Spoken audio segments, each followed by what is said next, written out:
Linux fans. Welcome to Destination Linux, episode 3 of our weekly podcast. I'm Rob. And I'm Rocco. Happy New Year. Happy New Year, Rob. What's going on? How was your Christmas? Christmas was great. I ate a lot of stuff I shouldn't have, taken in, but I did it anyway. That's part of Christmas. And spending time with the family. Some family members, you're happy that you only see them once a year. No, I'm just kidding. Well, we had family, we had good food, and too much of good food, and now I'm gonna have to diet for 3 weeks just to get it all off. So, I don't know if you've heard about this New Year's tradition with Linux users or not. No, I didn't. Tell me about it. All right, so there's this tradition with Linux users. It's a global phenomenon. So on New Year's Eve every year, Linux users do a fresh install of Windows Vista. Is that what it is? And that, I was going to ask you, did you get Windows 10 for Christmas? Lumps of coal. Oh, okay. And so you do that fresh install of Vista, and it just really makes you appreciate the new year going in with whatever Linux distro you're running from there on out. Right. So the bar is set so low that anything past that is on the way up. Oh, that would be a terrible tradition. Oh, my gosh. So, we've got some things to talk about here, and looking forward to the new year. And so look forward to kind of getting into a little bit of Linux news and things like that. Have you found anything interesting on your end? Well, look, before we get into the news, Yep. I think we should we discuss the distros? I think so. Okay. I think that would be good timing. So it's the last episode of Destination Linux for the year, so we should probably talk about the top couple, maybe the top 3 Linux distros of the year? I could possibly narrow it down to 3. Okay, so narrowing it down. It's really hard to narrow it down, but narrow it down, Rob. What is the top 3 in your opinion? Well, I've given this some thought for the past couple of months, actually. And then you always have people, within your YouTube channel, viewers who will say, what distro do you run, or what distro would you recommend? And that always brings me back to thinking about, okay, what would I recommend in this instance? And there's all kinds of use case scenarios. So you would say, okay, is this a distro that we're picking for someone new to Linux? If it is, then, you list out this distro or that distro with a particular desktop environment. Or is this someone that's very experienced in Linux, but maybe they're not a distro hopper and they're just wanting to try something new? So it's really hard because we have so many distros to choose from. And quite frankly, this year there have been many, many high quality distros to choose from. So it's hard. Yeah. So it's hard. So giving it thought, there's no way I could pick just one. Come on, man. Can you narrow it down? I'm weak as far as that's concerned. I just could not pick one. So I've got three I can do. Okay. I would prefer 5, but 3 I will do. So in no certain order, I would pick myself Ubuntu Mate. And there's several reasons for that. The work that's been done in that distribution in both the desktop as well as the community that has built up around Ubuntu Mate as far as support and the people behind Ubuntu Mate, Martin Wimpress and things, developers like that, working on Mate to bring it to a level that I think makes that a distribution for the masses. I did a video and I called it the gold standard of Ubuntu distributions. And I think it's ease of use. I think, the software boutique, the theme switching ability, you combine all of that with a very stable base and a large community, and I think you've got one heck of a distribution there. Well, I have to agree because you figure from the start of the year to now and all of the changes that have been inputted into it, and you got the welcome screen, you got all of these things that were upgraded in it. And as you said, you got to think about who you're actually offering this to before you say, this is the best distribution. But for newer users, Ubuntu Mate is absolutely awesome. And this is not just coming from, me saying that's it. This is coming from people that are actually using it, family members, friends included, that, my dad in particular would not go back to KDE right now. I mean, I installed Ubuntu Mate and he loves it, and it's the best thing since sliced bread. And he keeps telling me, Rock, you need to go back to Ubuntu Mate. And I love it. I'll tell you what, the simplicity of Mate, along with the settings that they have added into it, the amount of things that you can change in it, is absolutely awesome. To be able to change the theme everywhere, which coming from a KDE user, you have to change the theme quite a few locations in order to get it looking right. And that's by design, I guess. But the simplicity of being able to click one button and change the whole theme for every application is awesome. Right. The settings that they have put in to customize it have from going from 1.14 to 1.16, they have added so many things that you can do to it. I mean, yeah, it definitely deserves to be one of the top distros of the year. Well, and with your father, my wife, that's what I installed on her laptop, switching her from Windows 10 over to Linux. And I haven't had to do a reinstall. It's been, knock on wood, it's been incredibly stable for her. Now, she's had a few issues with LibreOffice, and I don't attribute that to Ubuntu Mate, but as far as the OS is concerned, she has not come to me once and said, hey, we got to get this off here. I've got to go back to Windows. Right. So it's doing what it needs to do there. Now, she's not in customizing things or tinkering with things. She's had a few updates, and she came to me and said, hey, this thing's got updates. Is it okay to update? And I said, sure, no problem. So went through the updates, no issue. She hasn't really changed the layout or the UI from what I installed on there, where I gave her the application drop-down menu, the places in the system. She likes that just fine. And, she did say it once to me, hey, should I move over to this Arch thing you keep talking about? Probably not. And speaking of that, that brings me to my number 2 pick, which for me has to be Antergos or Antergos or Antergos, or, it's the multifaceted named distro. For me, I picked that because that is a way to install Arch the easy way. Right. I love the Cinchi installer that they use that allows you to go in and choose what you want to pre-install. So, for example, if you decided you did not want access to the AUR, you have an option to toggle that on or off. You can also choose things like Bluetooth, Chrome or Chromium during install. So you've got a lot of options to really set it up for what works for you and your system. But then you have the choice of desktop environment upon install.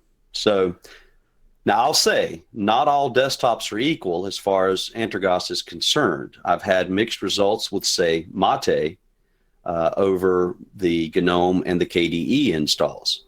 Right.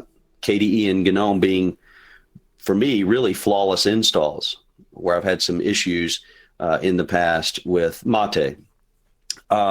But to allow someone who, I don't consider myself an expert, I can work through things and I love to discover new things. But for me, that was just a very positive experience to be able to experience Arch and the AUR through Antergos without all kinds of headache and problems that would cause me to shy away from it. So for that, I'm going to go with Antergos. Well, I had Antergos installed for, I'm going to say a week or 2 weeks. And I had issues, but a lot of those issues, I believe, were hardware related. And also, I did find out later that some of the issues were happening because I kept my home folder partition. So when you do that and you keep Shame the partition, on you. Shame on you. but that's how I back up my files. That's how I keep them from install to install. So I should have probably had going from where I was. Probably should have started with a new home folder, but it was an awesome install. It was actually easier than Manjaro for somebody that's not, an Arch user. It was easier for me to install it. So I'll agree it'll be up there, but my second pick would probably be KDE Neon, because you figure this. I mean, to me, this is the best Ubuntu-based Plasma desktop out there. Now, some people might not call it a distro; they might not call it a specific thing, but to me, when you can download an ISO and get the latest KDE and have it be extremely simple, run on pretty much anything, and get a bare bones system up and running, you can't get any better than that. You don't have a bloated it's basically the Arch Linux of Ubuntu, because you're getting a base install with nothing in it that you can work up and put the programs that you want on it, getting the latest Plasma updates constantly. And you figure from where they started, and I don't have it on me of where they were when they started in 2016, but going from where they were to 5.8, I think we're up to 5 now, 5.8.5, it's amazing how stable the operating system is.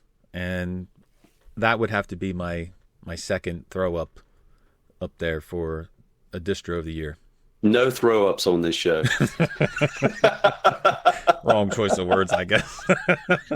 Well, listen, I completely agree with you as far as KDE Neon being really something that kind of, I think, surprised a lot of people. And I think the comparison of being the Arch, it's closely related to an Arch-based distro as you're going to get within, Ubuntu-based distro. And going back, I installed that when it first came out, I think, really close to when it first came out. And I remember it being somewhere around 50-something in DistroWatch, ranked around 50-something if you put your credence into their ranking system. We've been there before. That's right. And I just popped over as you were talking, and if you look, in a relatively short period of time, it has climbed up to number 23. So that says a tremendous amount. And, and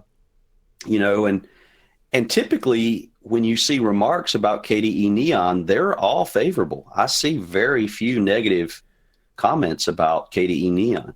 The only people that would not, I won't say this, I won't say the only people because I get in trouble when I say the only people, but usually it would be my experience that people who want a distribution that's set out of the box are the people who are not going to prefer KDE Neon, because they want something that's already set up, like a Linux Mint or something like that has features built into it that they don't have to do anything.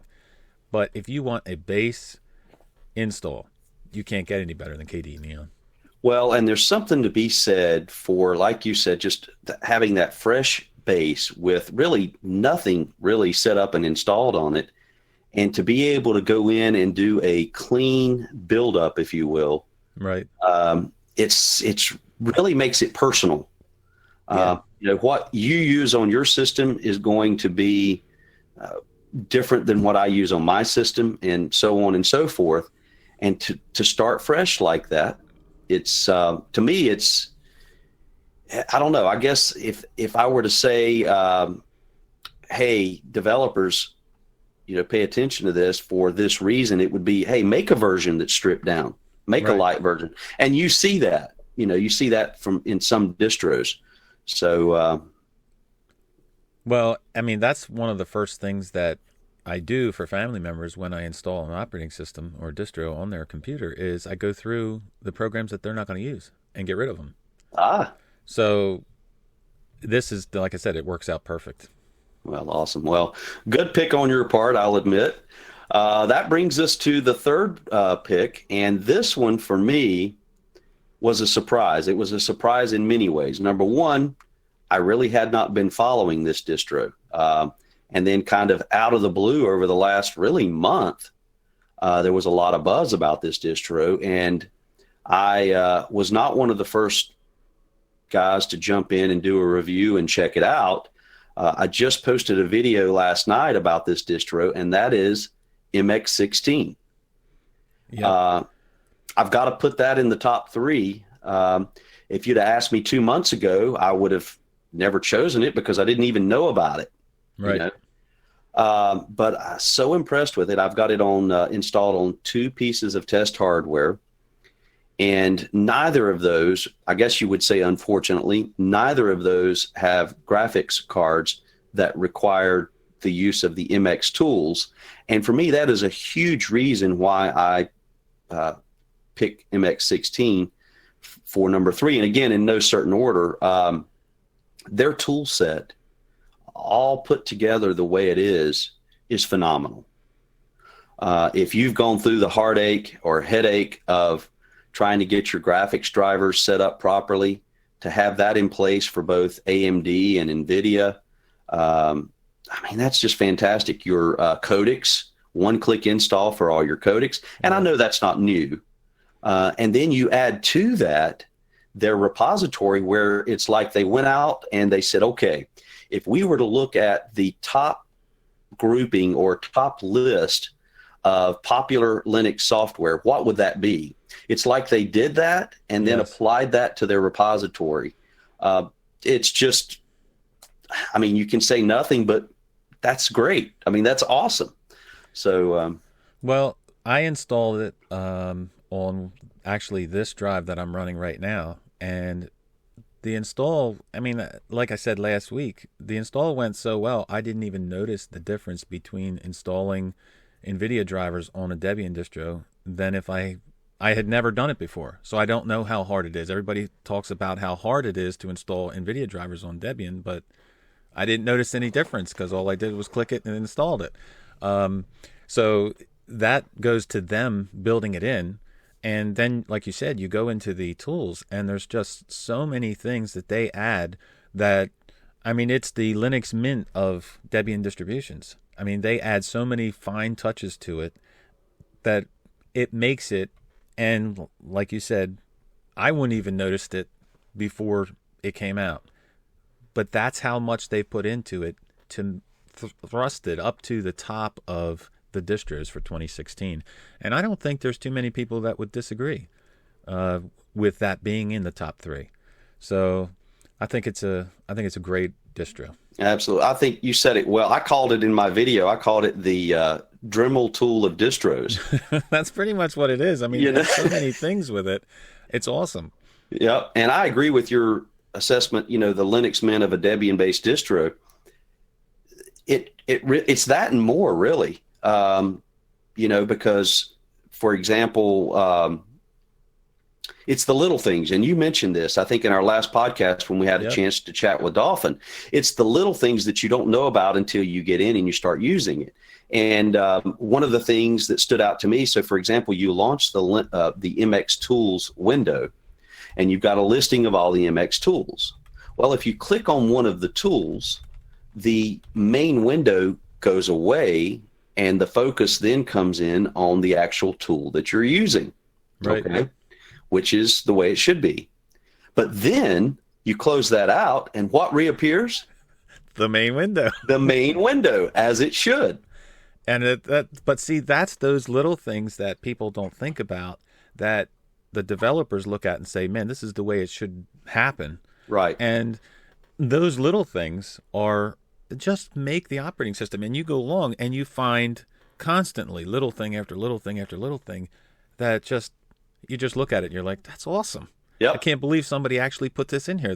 That's the way it should be from the beginning. Why aren't all distros like this? Why didn't we think of that?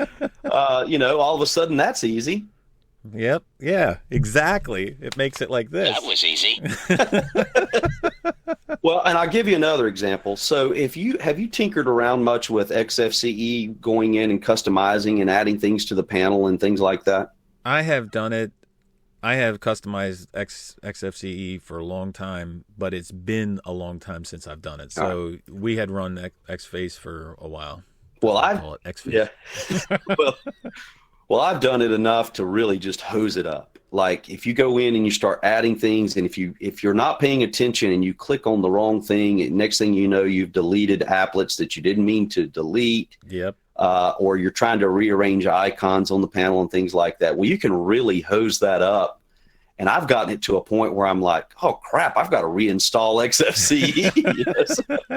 So I really messed it up. Well, the first thing that you see within MX16, because of course it's XFCE running, as the desktop environment. Right. The first thing you see, well, they've got number one, they've got a panel changer there on, so that you can go in and move it from a vertical position. And I really didn't appreciate the vertical position until I put it on my hybrid tablet, right? Because of the screen real estate being widescreen. But they've got a switcher to put it horizontally on the bottom. But immediately what you see pop up is that if it's basically, it says, and this is not going to be exactly the way they list it, but it's a backup, and it shows you where in the folder that the layout for that panel is backed up. Yeah. And then if you go in and you start monkeying around like I did, you can then back up that configuration as well. So if you totally hose things, I don't know what you're talking about. I've never done that before, Rob. Yes. So again, one of those small things, and being someone who's really messed it up to the point to where it caused me aggravation, right? Gosh, you appreciate those things so much. Yep. So. Yeah, it's definitely deserves to be in the top 3 distros of the year. So that would be your pick for number 3 as well. Yeah, I'm definitely would be my pick for number 3 of the year. Well, listen, I'm proud of us. Not in that particular order, but right. Yeah, it would be in the top 3. Well, I'm proud of us. We agree on 2. So, do we agree on the desktop of the year? Desktop environment of the year? Oh, I think I know. I think we will agree on that, because I think I know your pick. Well, you know my pick. I mean, you can't get better than KDE. And if MX16 ever does put out the KDE edition, you know that I'm switching to it. Oh yeah, definitely. And in fact, we got to talk with Dolphin a little bit about that, and for sure, my pick is KDE for desktop of the year, no doubt about it. There's so much going on with Plasma and the QT, KDE environment. It's hard to keep up with it. Well, it used to be that you would kind of be afraid to upgrade. Like way back, KD 3 and 4 days, you were afraid to upgrade because you didn't know what the new one was going to be, and you didn't know if they said it was fully tested, but it wasn't always fully tested. You know what I mean? So there was many times I had issues with upgrading and would have to downgrade. But the last set since 5. I think there was a few issues with 5.4, I think, and 5.6 as far minor issues. Yeah. But with the latest ones, 5.7 and then 8 and then 9, you can basically upgrade without having to worry about, is this going to break my computer? They have added so many nice features, fixed so many bugs. It's absolutely the best desktop of the year. I'm right there with you. I love it. I love the progress. It's funny. I'm actually running GNOME right now as my main desktop. Huh, imagine that. Me too. But I absolutely love what's going on with Plasma, with what's going on with KDE. I think back to, I guess it was KDE 4, or maybe it was 3 back then. Man, if you drug the wrong widget over to your desktop, it would crash the desktop. It was horrible. It was bad at times. But today they've, from the aesthetics, the UI, the muscle memory ease of use as far as menu systems and things like that. Even their icon set looks very professional, very polished. You notice that other distro spins are using their icon set on their yes, distros. yes, absolutely. And there's a reason, is it looks grown up. Yep. You know, it looks professional. It looks professional. And so I'll switch it around. You know, when I'm running KDE, I'll try this icon set, or, you know, just you know how it is. Right. You know, I don't know what you're talking about, Rob. I'm talking to the king of KDE over here, but I don't change nothing. But I go back. Yeah, right. That's right. But I go back because that icon set, the Breeze icon set, that's what we're talking about, is just so high quality. The file manager, I could go on. You can't get better than Dolphin, man. No. I'm sorry. I mean, some of them are decent, and I'm not going to go into all of them because we'll start a file manager war. But some of them are decent, but you can't get better than Dolphin. I mean, the options that it brings, the stability that it brings. To me personally, I would rather have it look a little bit different. But as far as stability and ease of use and the ability to change every possible setting you can think of, you can't get better than Dolphin. And I think it was, well, I know it was your video. I was just trying to think of which one. Maybe it was like third or fourth in your series, your KDE series, where you started going in and talking about the plugins for the Dolphin File Manager. Mm-hmm. I was blown away. I mean, I never really dug in on that level, but you tell me there's nothing there that you can't find really, as far as file managers. You can find just pretty much anything you want to do with that file manager. You can do from the plugins on down, and we ended up there was a problem with the root actions not working. The only problem with the plugins is a similar problem with Cinnamon, where they don't update the applets for Cinnamon, so a lot of them don't work. And the same scenario with Dolphin, because Plasma updates so often, a lot of the plugins were based on KDE 4, and then they may have updated them to work with KDE 5 or Plasma 5, but not all of them work. But you can find so many things in there to add to your system, to add functionality to it. I mean, where can you go and add root actions from the service menu from a plugin standpoint in any other file manager, or add different locations and whatnot from the file manager itself, rather than go and edit config files? It's one of the best. You prompted, best. I agree, absolutely. You prompted a thought though.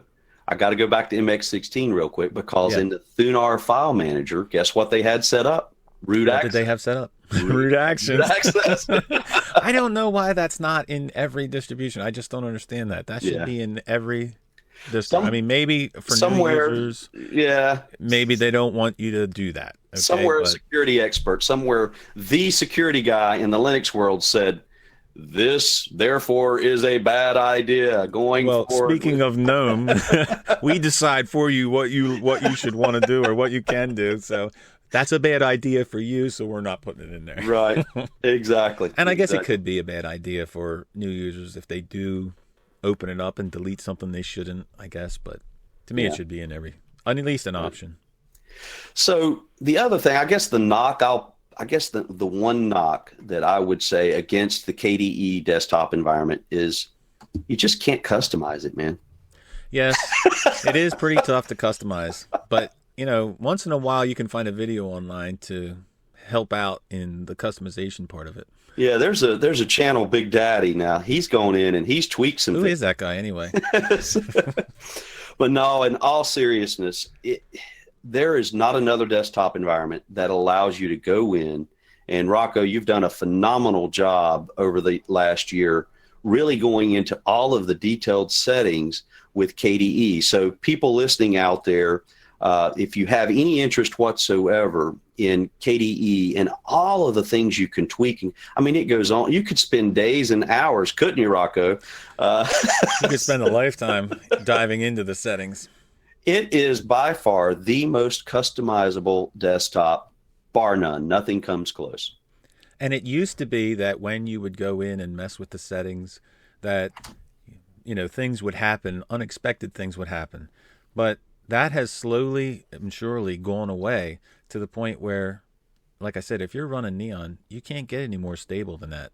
Even going in and setting everything up and switching settings around, you're still going to have a stable operating system. I'll also throw out to you, and I know this is something that you've used as well, KDE Connect. KDE Connect, okay. If you want to connect your Android phone to your KDE desktop, there's no easier way than KDE Connect. I mean, dead simple.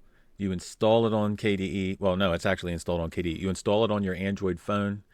You pair the two together, which is dead simple. And then it connects over Wi-Fi.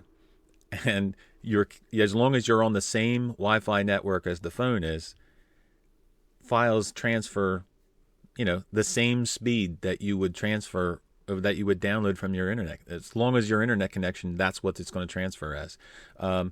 It shows up your battery power usage. It shows up there's a listing once you go into KDE Connect settings. There's a listing of all these things that you can do and see from your phone. You can get messages. Now, you can't reply to those messages yet, like a text message that you get on your Android phone. You can't reply to that yet, but you will be able to soon because they're working on that. But you can see pretty much everything on your phone you can see on your KDE desktop. So no better way to integrate your phone.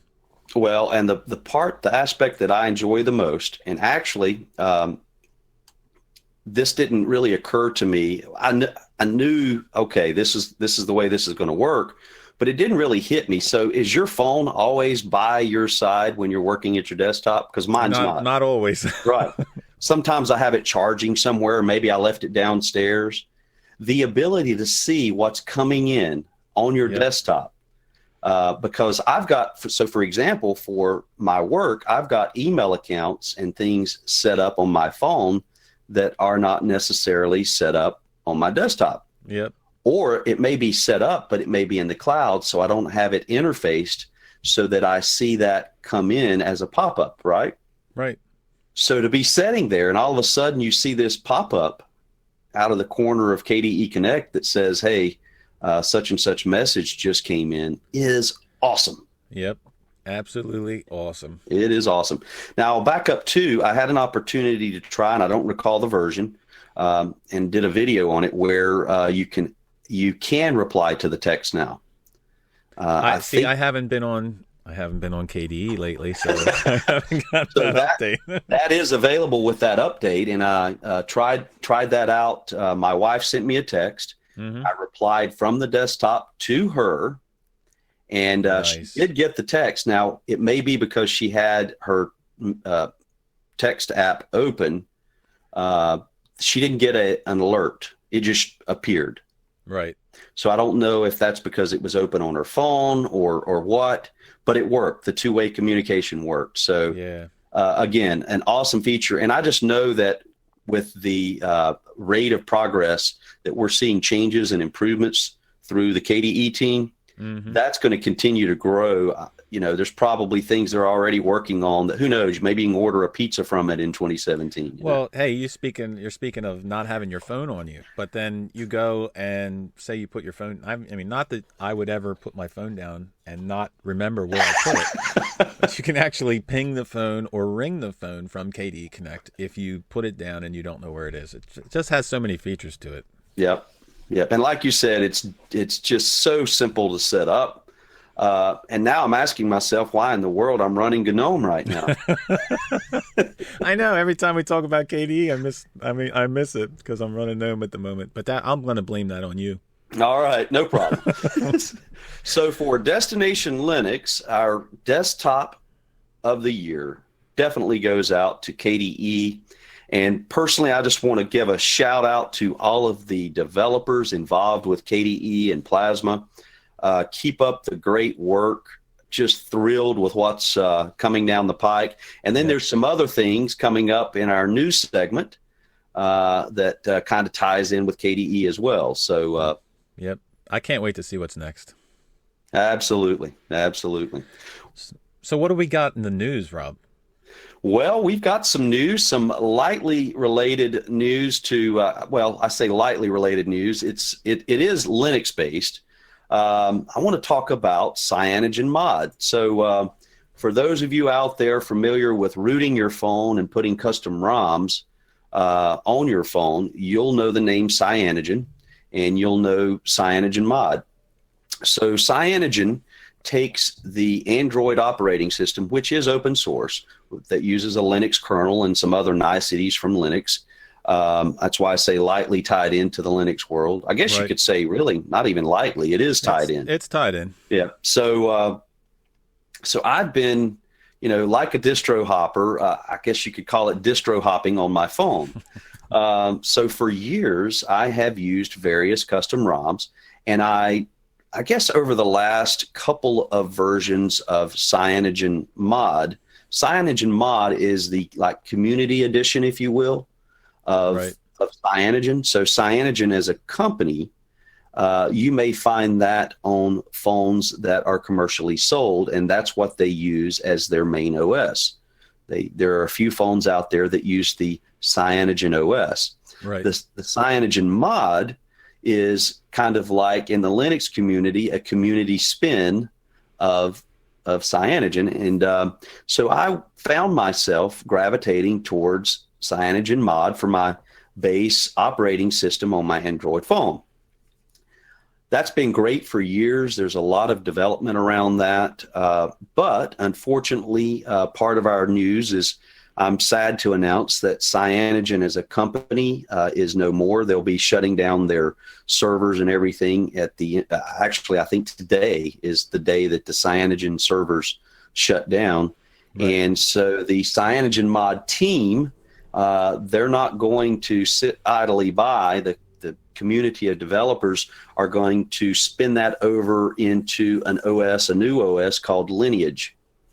So for those of you out there that frequent the XDA developer forums, you may start seeing fairly soon Lineage OS. And one of the exciting aspects of that, for me, back to our discussion of KDE and Plasma, right, is that Plasma has a mobile version. Yes, so it does. I think you've dug into the mobile version a little bit, right? Well, the mobile version looks absolutely awesome. If there isn't a whole lot of information out there on it, but if you've watched the few videos on it and the few pieces of info, to be able to integrate everything from KDE, basically from Plasma, into your mobile phone, can you imagine how seamless it could be at some point? Oh, yes. Oh my gosh, it would be awesome. So part of the good news, bad news, good news. So the good news side of this is that the KDE Plasma team on the mobile side just read an article today that they are in talks with or some discussion with the new Lineage OS. And so the idea there is to apply Plasma 5 Mobile, or whatever they're going to call it, into the Lineage OS, which means that ROM hoppers like myself will have access, hopefully in 2017, will have access to Plasma Mobile 5 or Plasma 5 Mobile within Lineage OS, and be able to flash that custom ROM on their phone and have, I think, what's going to be an incredible experience. Now, I want you to think about this just a minute.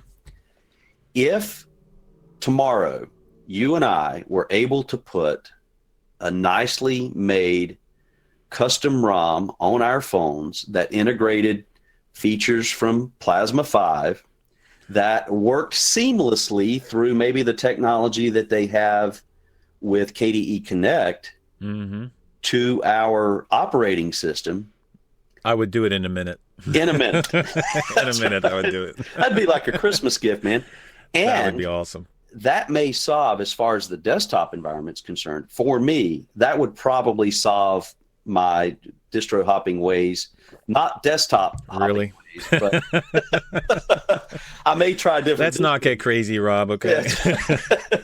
But I could see just kind of those two work. Think about it. So you put a contact in your phone.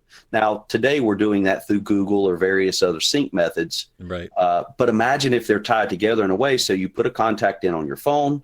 You open up contacts through KDE. Okay. Yep. And bam, there it is.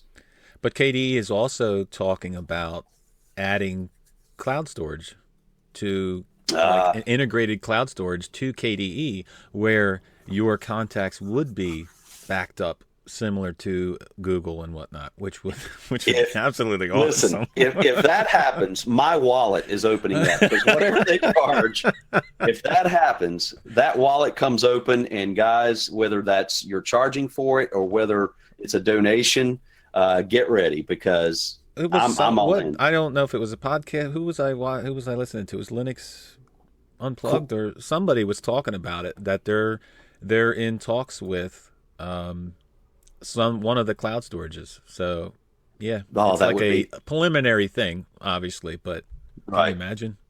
Oh, that would be phenomenal. Now, you get excited about this stuff, and Ubuntu came out with their own what they call it, Cloud One or whatever. Yeah, what they call it? Ubuntu One, or I forget what it was called. Yeah, I don't know how long that was around. It wasn't long lived. Yeah, it wasn't long lived. So I guess we can't get too excited, but I'll say there are so many things that have happened within KDE that surprise me at how well it's been implemented, that I think they could pull it off. Yeah, but you figure KDE's been around for a long time, and they're not. You don't. Okay, with Ubuntu, you see things come and you see things go. Right. They're like hopping from one thing to another. That doesn't usually happen in KDE. Usually when KDE has, or the people behind KDE, the developers and stuff, usually when they pick something, they run with it and they just make it better. They're not picking something and then in the next release, all of a sudden it's gone. Or, hey, we're discontinuing this. So I think if they put their minds to it, I think they could make it awesome. And once they do that, I don't think you're going to see it like pop in and then pop out later. I think they've got a phenomenal, Rocco, think about this a minute. I think they've got a phenomenal business model. Okay, so right now for my business, for my company, I'm paying monthly for Google Apps for business. Yep. Okay, so, that gives me calendar, contact syncing, calendar syncing, just like you would get in your free personal. But then I have additional cloud drive or drive storage. Right. I have some other things through there that help work related. Excuse me. If KDE can put this all together and I can get that OS on my phone and I can get my calendar, contacts, documents, and those things all syncing and storage, sign me up, whatever you're charging per month, as long as it's competitive with other features, because that would allow me to move away from Google and really work with what I feel like would be a much better solution from the open source standpoint. Don't get me wrong. Primarily what I use for my cloud-based activities, it's Google, like the majority of the world. Right. Yeah. Does that mean I'm thrilled with everything that's going on within Google? No. It's just that right now that's the best option for me. If I had that option through the KDE side of things to really get that all cohesive the way I would love to see, that would be... We're dreaming here, Rob. We're dreaming. We're dreaming for hopes of 2017. But the business model behind that, it's proven. It's there. Now, are there enough Linux users in the world to make it justifiable as far as a business model is concerned? I think that you would have enough Linux users now that run KDE that are in a position where you're in, where you would be willing to pay for it, not only pay for it, but support the project itself so that it could get better. And I think if they did that, that would also bring a lot more people into the Linux world that see that there's another option. So I think it would be a good thing all the way around. Yeah. Would you'd make the switch without a doubt? I would definitely make the switch. Yeah. I would absolutely make the switch. So good news. And then that, of course, maybe our discussion got a little long there, but I'm so excited about the thought of that. Well, with that, along with that, you have the release of 5.8.5 with KDE now. So There's not a whole lot of aesthetics changes. There's not a whole lot of big, huge upgrades, but there are multiples of small, minor bug fixes. The list is pretty long, and we'll put the link in the notes. But the descriptions for it are just basically bug fixes. But again, it's nice to know that they're continually updating it. And we talk about this and we say, it's just little bug fixes here and there. But again, we'll go back to it's the little things. And these little bug fixes over time are what makes it so stable as a operating system to run. So for us, on the end user point of view, you may not see a whole lot as far as the update's concerned. But for the end point, you may not notice it, but you can see from a standpoint of development that they're putting all of this time and effort into making it stable and a great operating system. So definitely check out the new release. But if you're on Neon, you probably got it already. Yeah, that's right. Well, it does. It keeps it in the news. And really, I haven't been able to keep up with their pace. They've been on, I know that they have a set schedule on when they're going to release, and they have, 5.8 is out now, and 5.8.5, and 5.9 I think is going to be coming. I lost the page on the moment, but it's going to be coming out in January or February. It's set to come out. So okay, exciting. Well, I may be doing a desktop change here shortly. Just can't resist, On January 12th, we'll be able to test drive the beta build of 5.9. So I'm going to say in February, it'll be out to run as a stable. So the beta build of 5.9. 9. Okay. All right. So, well, now you're going to end up getting 5.8.6 before then. But that's going to be an LTS version of 5.8. So okay. The heck with LTS stuff. I don't know. Who wants LTS? I want the latest and greatest. Who wants stability in their lives? Well, excellent. That's something that I think looking forward to in 2017 for sure. There's been another update with a popular app called OpenShot, and there's really 3 or 4 video editors, quality video editors that you hear discussed. Right. So you've got Kdenlive, you've got OpenShot, one called Pativi, if I'm pronouncing that, P-I-T-I-V-I, Pativi, yes. And then a few others. OpenShot has kind of had a rough road. I want to say back about the middle of the year, you started seeing posts about the issues, the technical issues with the app crashing. One of our friends, Lynn, over at Don't Call Me Lenny, was a big proponent of OpenShot, probably still is. Mm-hmm. I don't want to put words in his mouth or anything, but he had enough issues that he had, I think, done a video or made some comments on the problems he was facing with OpenShot. Well, there's been a large update there, so that's certainly newsworthy. And I had that pulled up. So it's up to version 2.2 with lots of bug fixes, but also some new transitions have been put in place. The big portion of the update there is the ability to do 4K videos, lots of stability improvements, lots of audio wave improvements. So if OpenShot is something you've used in the past, but you had problems with it crashing or issues there, certainly give it a look. I've got it installed and I've used it a couple of times. What about you, Rocco? Well, on Manjaro, I'm running Manjaro GNOME currently, and you can't get it in the regular repositories. I think it's 2.1 that's available in there, and the AUR is 2.0 from what I'm gathering. So I had to go get it from OpenShot itself, and they give you an app image, which we'll talk about later. Yep. So you just download the app image and you make it executable when you run it. And I'll tell you what, it looks, comparatively speaking, to a person that doesn't or just has gotten into editing videos, Kdenlive can be a little intimidating as far as what it looks like when you open it up, and there's so many things going on. Where OpenShot, in my opinion, just from looking at it, not on how it runs, but just from looking at it and maybe ease of use, seems to be a little bit more set up for a newer video editor, where it still has the availability of all these transitions and effects and everything.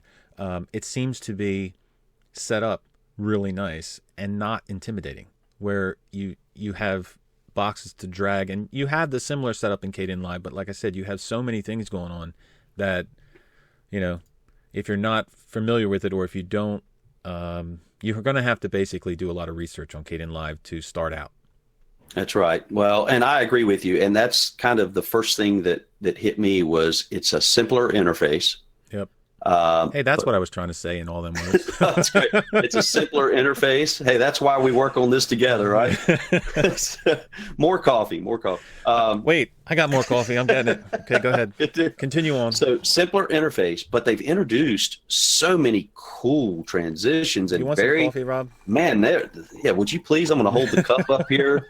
Just slide it over to the next frame, if you would. Okay. But yeah. Really cool transitions, very professional looking, intro slides and things like that. And a lot of things have really been simplified. So, for example, if you wanted to split a video in two with Kdenlive, for example, you go in, you click the little scissor icon, and you go down and you find your spot and you click it. Well, right. With OpenShot, basically you can right click on your video track, and you get a menu choice of split video, keep left side, keep right side, or keep both sides. So they really simplified many of the processes.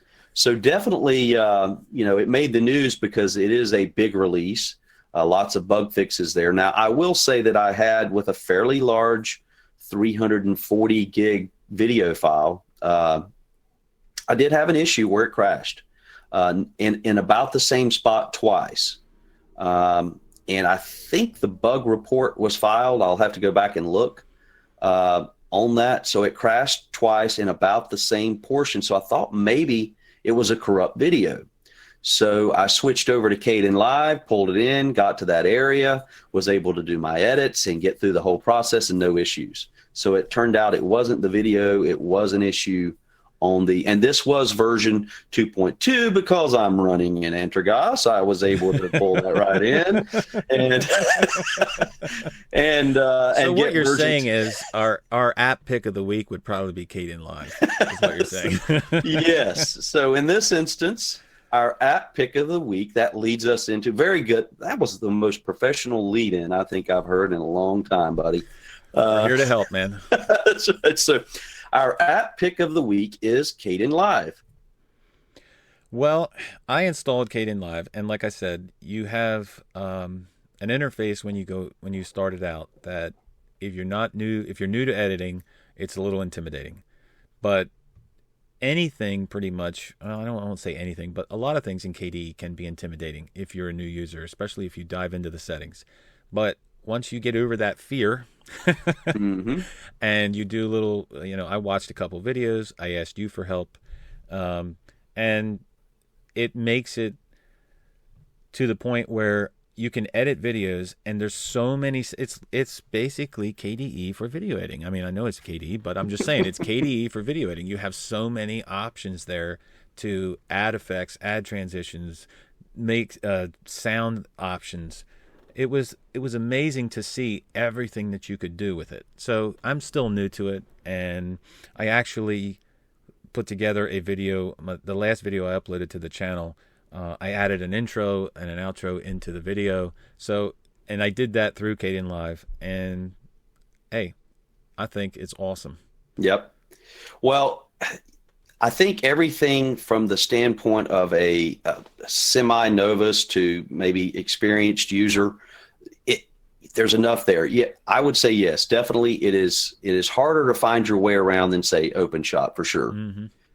But once you know where those places are, it's just like your settings within KDE. Yeah. Once you know where those places are, it works. For me, it's been very stable. Again, knock on wood. And now I would argue that it's just as easy as anything else from a video editor standpoint, because now I know where everything is. Right. You're familiar So with it. yeah. So it's just that first stumbling block of learning where everything is, learning the file menu layout, learning where the icons are. Now, there are several channels that get into all of the detailed settings for Kdenlive that you can, Yes. go into YouTube. Is it Jeff Lennox Turner? Jeff Lennox Turner and Kris. Chris. I can't remember the last name of the channel, but I'll put in the notes the links to a couple different Kdenlive channels. Yeah, and both of those guys really have been helpful to me because I've gone in just to find, certain things that I wanted to do or try, and have been able to find it between those two channels. Let me see here because I have his channel here real quick. It is, well, I'm not even going to say the last name because I would butcher it if I did. Spell it. It is Occhipinti. Easy for you to say. Yeah, right. For you. Yeah, easy for you to say. But anyway, that guy has a whole series on Kdenlive and helped me out tremendously. And he goes from the very beginning, like the first video he talks about, he does a step-by-step introduction to each button, feature, and everything else. It's, if you're new to Kdenlive, you definitely want to check out his videos. Absolutely. I will throw out, I guess they're not total negatives, but there are going to be differences. So if you're running a different desktop environment other than KDE or Plasma, you will notice that the layout of Kdenlive is not exactly ideal, and primarily that is because you're going to be missing, more than likely, you're not going to have the Breeze icon set installed, and Kdenlive works off of the Breeze icon set. So if you pull it up, say, through GNOME or Mate or any other desktop environment, your layout, your mileage is going to vary. It's going to look a little wonky. Things may be out of place, and that, it's workable. You could install the Breeze icon set, but I've also noticed, now I haven't proved this, but I think I'm onto something here. And if I am, I'll do a video about it. I'll have to go in and maybe test it.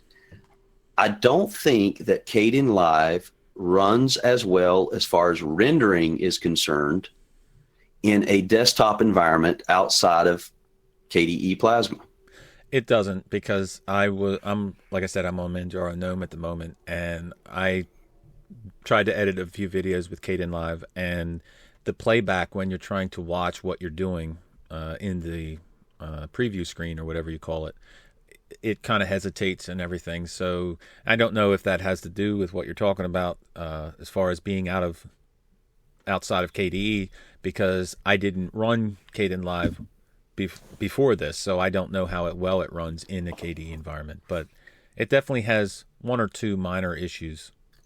I think the rendering, and I'm not technical enough to know what would cause it, but it's enough of a difference to where it came to my attention.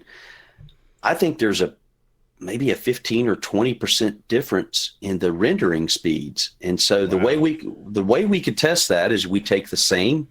Now, this would be a lengthy trial to prove this out, and someone much smarter than me may be able to tell me why that is. So if we took it on the same system, we took the same video file, and we created the same edits, and we render to the exact same format, whether that is WebM or MPEG-4 or whatever, right? And we keep everything equal so that we have, the same formula in each Petri dish.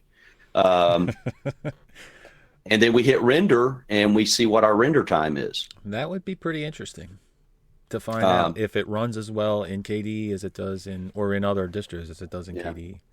So at the end, we have a rating system here, Rob. Yes. And it is up to 5 penguins. 5 penguins. 5 penguins. And there's a special rating for over-the-top apps. I don't know what they would be, like maybe KDE Connect. The Big Daddy Penguin? Over-the-top apps, yes. It would be 5+, and that would be the Big Daddy Penguin. So what do you rate it? I am going to give, in its current state, I'm going to give Kdenlive a 4.5. Am I allowed a 0.5? I guess. Well, hey, it's our show. We can do whatever we want, right? All right, then. Very good. I'm going to give it a 4.5, and I think it deserves it. And the reason behind that is I've tried multiple other video editors that are, readily available within Linux. And the most stable for me has absolutely been Kdenlive. And at the end of the day, it could have the most awesome features in the world and be so super simple, easy to use. But if it crashes on you before you complete the rendering of your video, what good is it? It's not any good at all, man. Right. I mean, that's a lot of time and work wasted down the drain. A tremendous amount. And doing what we do here, with our videos and various things, it's got to be dependable. And so far, gosh, I hope I'm not cursing anything here, knock on wood. Nah. So far, it has been by far the most stable video editor for me, for my use. And I would love to get better at it. And maybe that'll come with time. We can share things there. So what about you? What's your rating there? Well, my rating is going to come from a non-technical video editor standpoint, so take it for what it's worth. But I'm going to give it a 4 in 4 penguins for the rating because, like I said, there are minor issues, and I have not tried it in a KDE environment, so I don't know exactly how it will run. But for me, running GNOME, it does hesitate when I go to hit preview. Especially, I was doing actually trying to do one of the things I was trying to do was a 4K video, and it was almost undoable as far as watching the previews are concerned. So maybe it doesn't handle 4K videos that well. I don't know, but from a newer standpoint, a newer video editor standpoint, I would say I would give it 4. I think that's a very fair rating. There's definitely room for improvement there. Yep. Maybe 4.5 is a little high because ease of use could certainly be something that's improved. But I think that comes with the fact that it's part of KDE, where there's a lot of icons and not a lot of text. So you have to hover over everything to see what it is. And that's by design, I guess. But that's why I said when you open it up, it's a little intimidating as far as everything that's going on. And then it's not self-explanatory, let's put it that way. Right. Well, that kind of wraps up our app pick of the week. I think it's an excellent choice with all the things that are going on within KDE. So what's next up on our docket? Well, Rob, we're coming to the end of the year. I only got a couple days left here, a day and so many hours left. So Linux has progressed a lot in the last year. From Ubuntu Mate, we talked about, to KDE, all the way down. So the next thing we would want to do is, what do you want to see in Linux or in specific desktop environments? What do you want to see in 2017? Very good question. I would like to see a new release of Hannah Montana Linux. I was just sent a link yesterday of the Hannah Montana Linux. Oh my gosh, really? Come on. How does that even come about? Who would make that? Who would do that? I don't know. No, but no, your question is excellent. I mean, you're right. 2016, in my opinion, has been a big year for Linux in general, for GNU Linux, GNU Linux.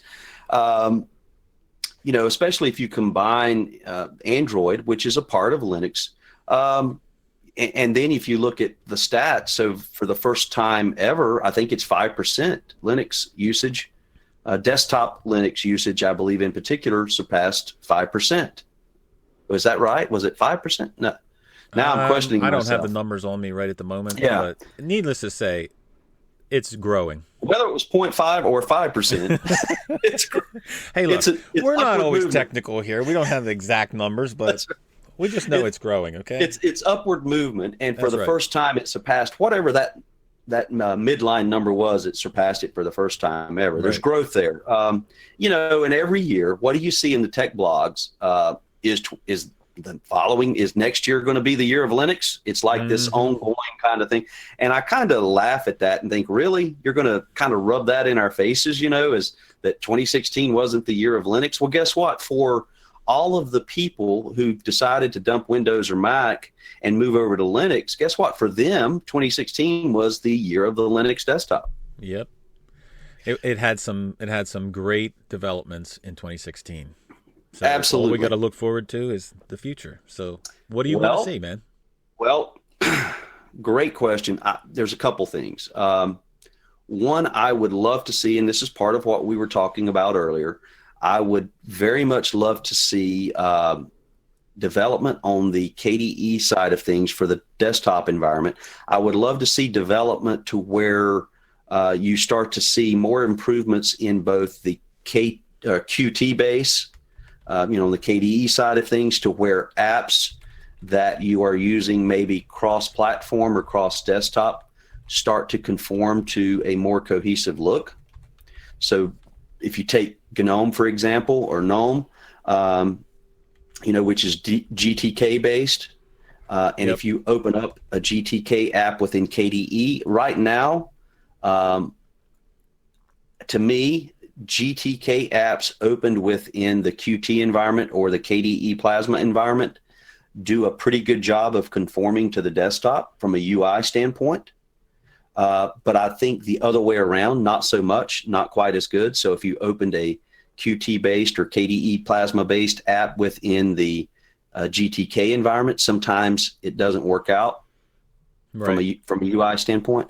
So I would love to see kind of more of a meshing there to where you see a better uniformity across desktop environments from app to app.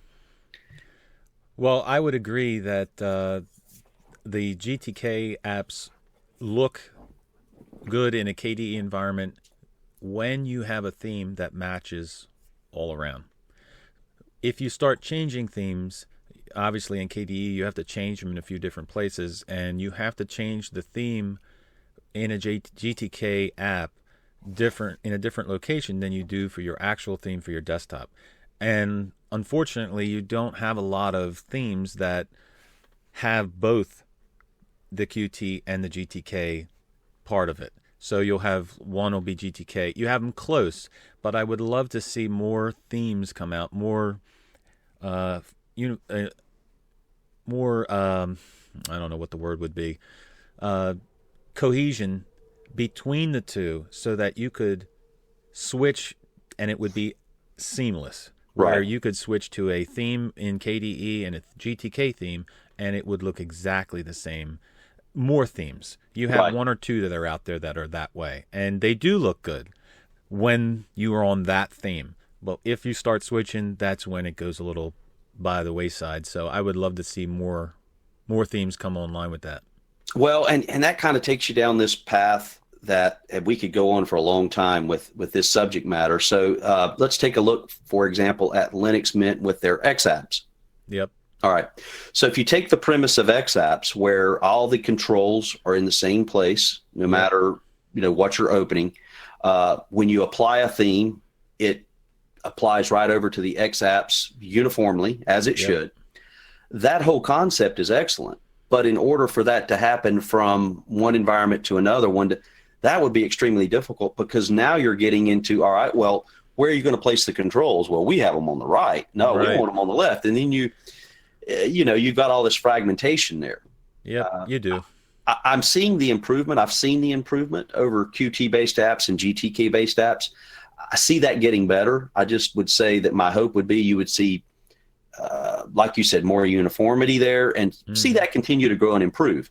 Now, I also think about elementary OS from the standpoint of where they place their controls and how cohesive everything looks within elementary OS, from one window to the next, from one frame to the next, from one app to the next. And that attention to detail has paid off for them there, because that is part of what makes elementary OS so appealing. That is. Well, that's one of the only things. No, I won't say it's one of the only things, but the look and feel of elementary OS is the best thing about it. I mean, like you said, it's a beautiful operating system, and it's cohesive across the whole thing. And they purposely made it that way. And we talked about it before. Martin Wimper said in one of the podcasts, if you want to an operating system to look good, that's where you go, because that's what they do best. Yeah, yeah. Now we got to be careful here because we don't want to go too far down that Apple Mac Yeah, well, way of things. So I agree. So, yeah, so that would be it. So, also for 2016, there's been a lot of hubbub and discussion about snap packages and universal packages in general. And so, I guess my next subject for 2017, or hope for 2017, would be that we see continued growth with snap packages, or whatever the universal package management would be. And with snap packages, that takes all of your dependencies and everything and allows the developer to put that in one neat package, if you will. And everything is there. It's updated on the fly after you've installed it. And from a security standpoint, my understanding is that it's a secure way to put everything into a package. And Right. my hope is that the community settles on the universal package, whatever that, whether that's snaps or something else.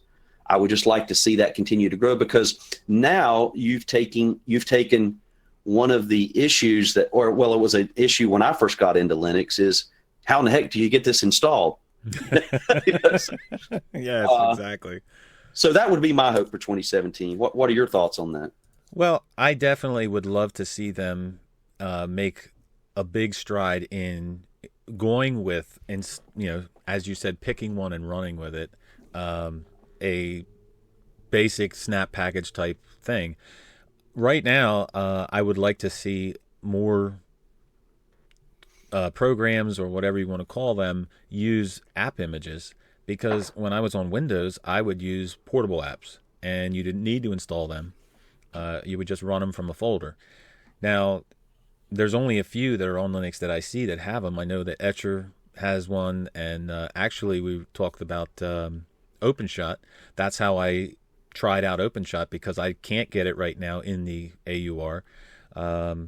So I downloaded the app image, and all you basically do is you download it, and I found this out myself. You have to make it executable. Once you make it executable, I should have known that, but once you make it executable, all you do is click on it, and it asks you if you want to integrate it into your system, which basically just puts a shortcut in the menu for you. You don't have to, but you run it from that folder. It's just an exe file basically that you run, and it opens up and it runs flawlessly. So I guess snaps are the same situation like that, except for the fact that they get updated. Like you said, they're run in a sandbox type environment where it's just the app running. I don't think that the app images are like that, but either way, until we can perfect the snaps, I would like to see more people make app images so that you don't have to install them on your system. You just download it and run it. So I would definitely like that. I would like to see Plasma, as many strides as Plasma 5 has made. I would love to see Plasma 5 get to the point where it was in KDE 4.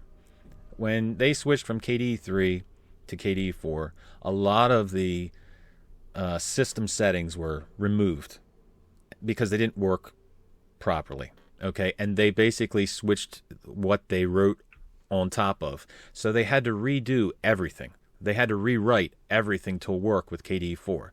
And that's similar to what happened in Plasma, where they had to rewrite everything, and they've done a great job with it.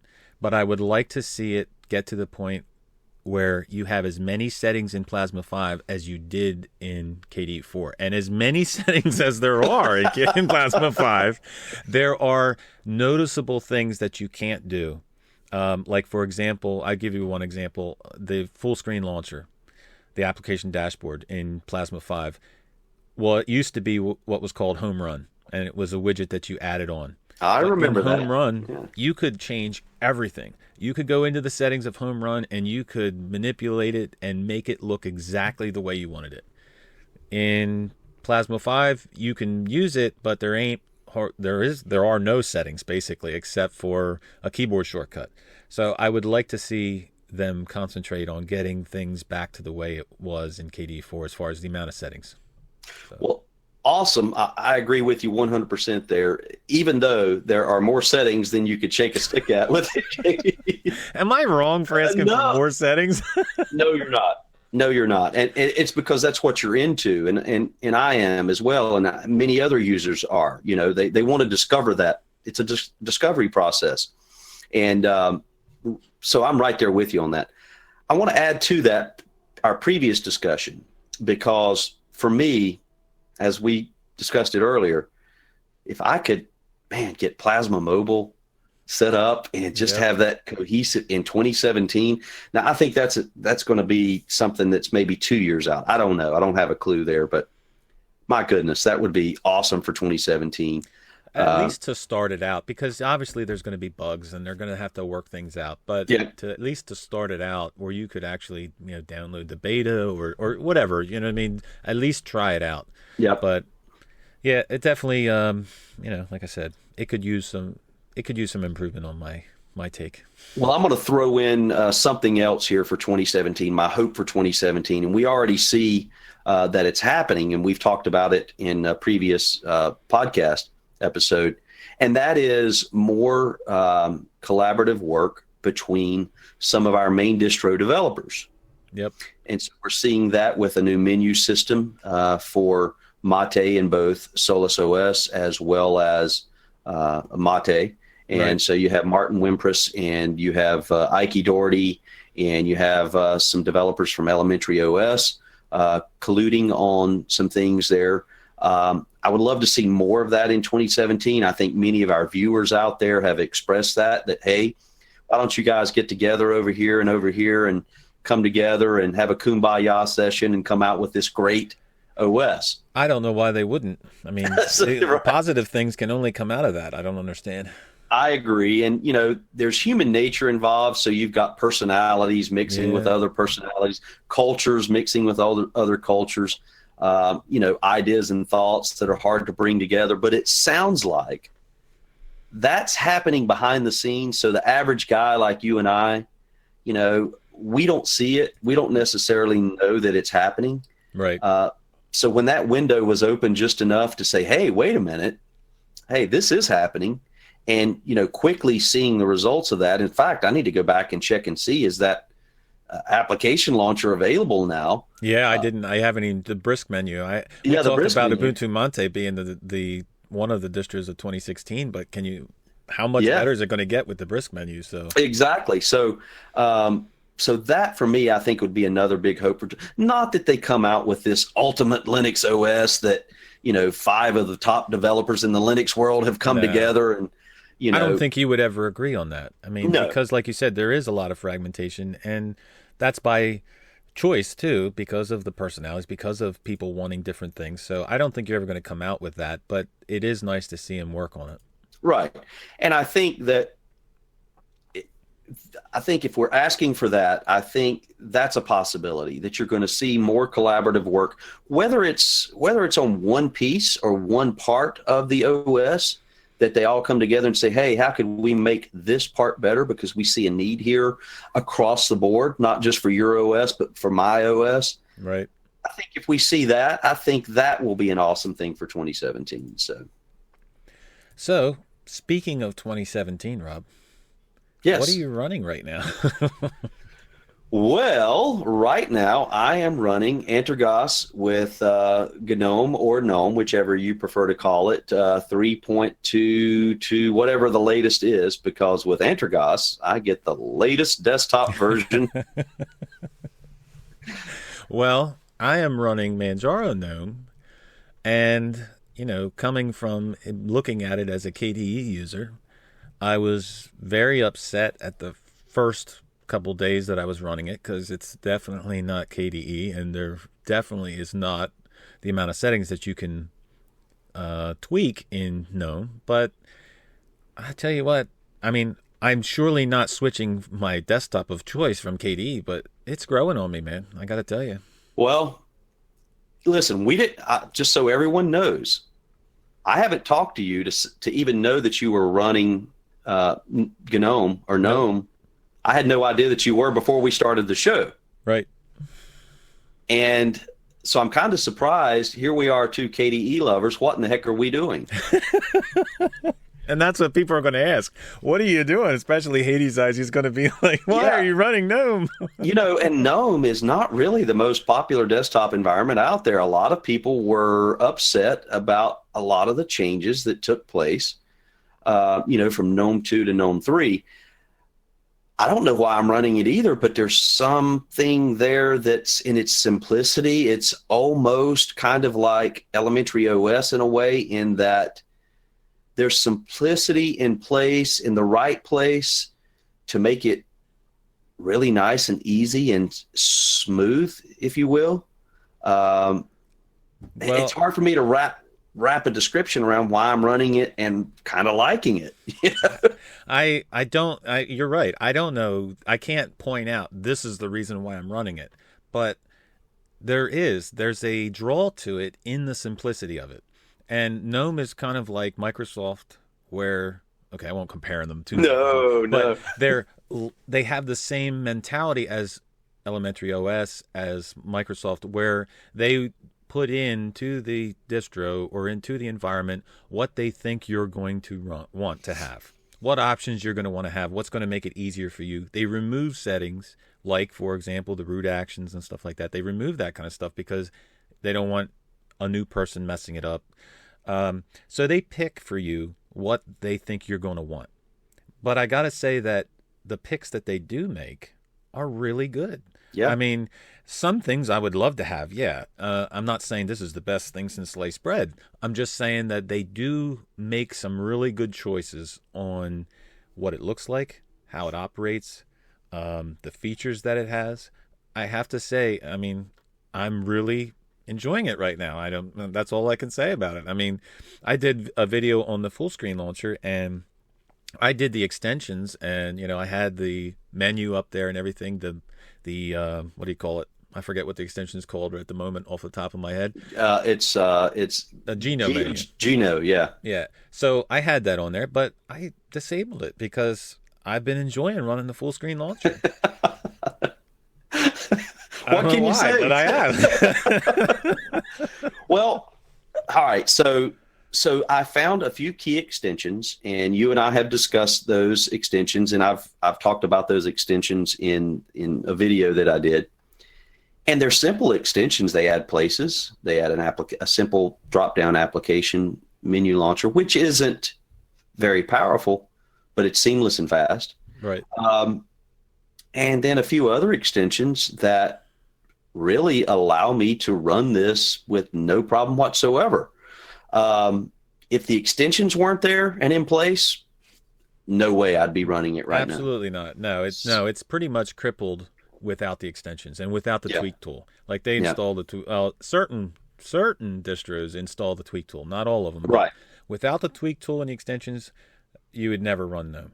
No. But like you said, it has that elementary OS feel. So it has the aesthetics that elementary has, and yet with the tweak tool and with the extensions, it offers the customization that you need. Well, not all of it, but what you can get by. I can get by on the settings that I have with GNOME. Right. If Plasma today decided we're going to shut down KDE and it's no longer going to be a service, probably GNOME would be my next choice. Well, all right. So 6 months ago, I would have said to you, my choice, if KDE were not an option, my choice would be Mate. Yeah. That would have been my answer. But man, I'm right there with you. If KDE didn't exist tomorrow, I would be running GNOME and I'm surprised to hear myself say that. I bet you there are some people right now out there listening to this with their jaws dropped. But you know what else I think? Maybe there are some closet GNOME users who don't want to admit that they're running GNOME because GNOME had kind of a bad rap for a while, Well, it came along with this stigma. I said in one of the videos that I made, it came with the stigma where you mention GNOME to pretty much anybody and they're like, ugh. Yeah. GNOME. But I'm serious. That's the way people look at it. But there's a lot of people that run it. I mean, maybe they are closet users. I don't know, but there's a lot of people that run it, and I'm just going to say that I've been enjoying it. So I'm definitely not going to switch my desktop environment of choice, and I will be back to KDE soon. But I've been enjoying running it. Well, there's a couple other things I just want to kind of point out quickly about it. One is from the theming aspect, something we were talking about earlier. The right themes that were designed for GTK, make sure you're not pulling in a QT or QT based theme. They apply so well, Rocco. All across the board. Across the board. And it's one click. You pick your theme, and all across the board on every app. Bam, yep. It's there, and it looks great. The controls are in place where they need to be. Nothing feels clunky about it. It feels very professional in its own way. And as far as a speed standpoint, I've had some bad experiences with GNOME in the past. I don't remember previous 3.18 or whatever, where it would start to chug and slow down, and I would get mouse stutter and things like that. Now with version 3.22 or whatever we're at now, it's been really smooth and fluid, and you don't have to tell me, man. I have not had one since moving to Manjaro, and like I said, I probably had problems with Intergos. Intergos probably wasn't at fault for my issues that I was having, but since running Manjaro GNOME, I did start out with a new clean home folder, and it's been flawless since then. So, yeah. But for goodness sakes, people, put a tweak tool in there by default. Oh my gosh, yeah, I don't know how you can run it without it. I mean, why would you even install GNOME without it? Yeah, so please, if you're listening out there, if we reach anyone who has a connection with powers that be, please, we beg of you. Yeah, exactly. Oh, well, this is interesting. I'm glad we kind of. It's hard to explain, because you weren't a GNOME user. I was not a GNOME user. Nope. And now here we are, two huge KDE fans running GNOME favorably. Right now, if someone said to me, do you have any issues with running GNOME? I would say no. As long as you have Tweak Tool, as long as you have the extension set up, yep. No, you'll enjoy it, run it. I think you'll like it. Yep. The only thing that I would add to the full screen launcher is power options. If you had power options in the full screen launcher, you wouldn't need to go to your menu for anything, or the other icons up in the right corner. You wouldn't need to go to them. Well, okay. All right. So you open that can. So I've got to add a few more things here. Go ahead. Yeah, absolutely. Same thing for the extension of the application menu. If you had a power shutdown or whatever, log out, add it there. That, and bam, the other thing you could do is, and I think you've done this, the transparent panel. Yes. I have a theme right now that has a transparent panel, but there's an extension called Activities Configurator. Okay. And it allows you to configure certain things about the activities on GNOME. But one of the things that most people install it for is that you can make the panel transparent. Awesome. On whatever theme you're running. So that's definitely an extension to check out. Awesome, because once you kind of remove that top panel, it's like, all right, you don't see it, so it's almost like it's not there. Yeah. But you still have your controls. I think a transparent panel blends in with your desktop to make it seamless. You know what I mean? Like you have your wallpaper, and when you have a panel up there, it's there, and you know where things are. But like I said, it just blends into me. Yep.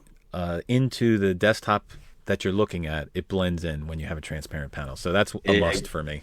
Yeah, and when I first saw that through, maybe it was Crora or Apricity OS had it transparent by default. Mm-hmm.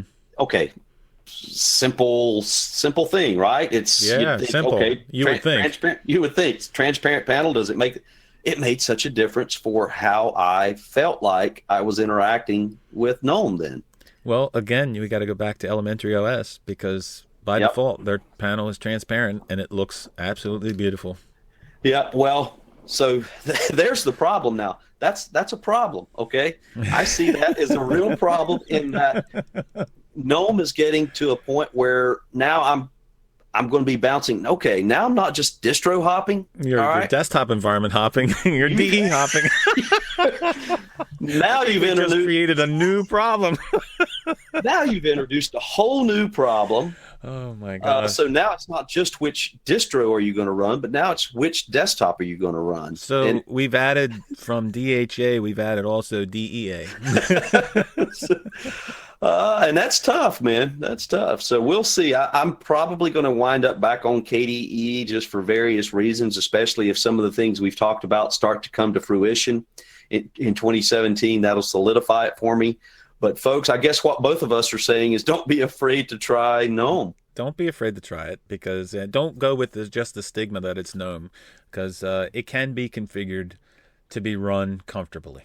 Right. Very good. Well said. Well, that leads us up to our viewer question of the week, Rocco. And I have from actually it was from your channel, Arch i386 posted a link, because we were talking about vulnerabilities last week. Yes. And he posted that Arch Linux has a security advisory website that you can go to see any vulnerabilities in Arch. So we'll post a link to that. But I believe you have a comment from a viewer you want to talk about.